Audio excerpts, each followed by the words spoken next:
अस्सलाम वालेकुम नाज़रीन। अल्लाह से दुआ है कि आप सब अपने प्यारों के साथ खुशबाश और बखैरियत हों। आमीन सुम्मा आमीन। नाज़रीन, यूँ तो किताबों के अंदर छपे हुए या छुपे हुए अल्फाज बेजान और गूंगे ही दिखाई देते हैं, जिनका वजूद में आना कागज़, कलम, रोशनाई और इंसानी दानाई का मोहताज होता है।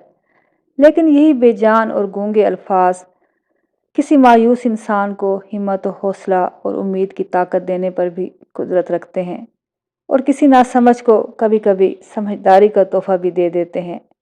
शर्त सिर्फ इन लफ्ज़ों को दिल की आंख से पढ़ने की है।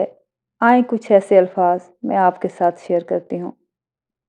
मिसाल लेना और मिसाल बनना दो अलग बातें हैं।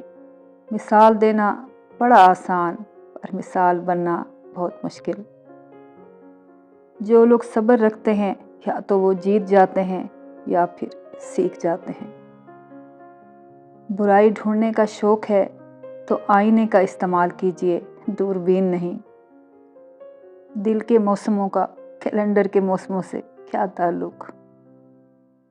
इंसान की बका उसके ख्वाब ही तो हैं, आइंदा के ख्वाब रोशन और चमकीले। जिंदगी में अगर बुरा वक्त ना आए तो अपनों में छुपे गैर और गैरों में छुपे हुए अपने दोनों ही छुपे रहते हैं। रिश्तों को जोड़े रखने के लिए कभी कभी गूंगा, बहरा, अंधा होना पड़ता है। हथियारों से जंग तो जीती जा सकती है, मगर दिल नहीं। दिल तो किरदार से जीते जाते हैं।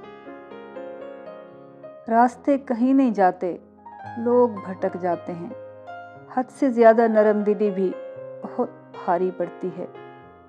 फासले बहुत सौ का भरम रख जाते हैं, और नज़दीकियाँ इसी भरम को पाश पाश कर देती हैं। दिल का बुरा कौन होता है? ये तो ज़बान और रवैये ही हैं जो इंसान के दिल के अच्छे बुरे होने का पता देते हैं।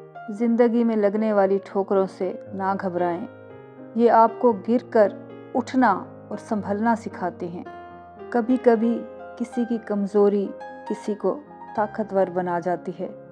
इंसान हमेशा दो चीज़ों के आगे बेबस रहा है, एक मोहब्बत और दूसरी तकदीर।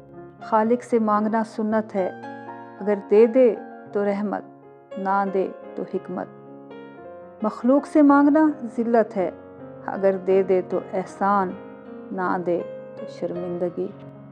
इसके साथ इजाज़त चाहती हूँ। इंशाल्लाह अगली वीडियो में मुलाकात होगी। तब तक के लिए अल्लाह निगहबान।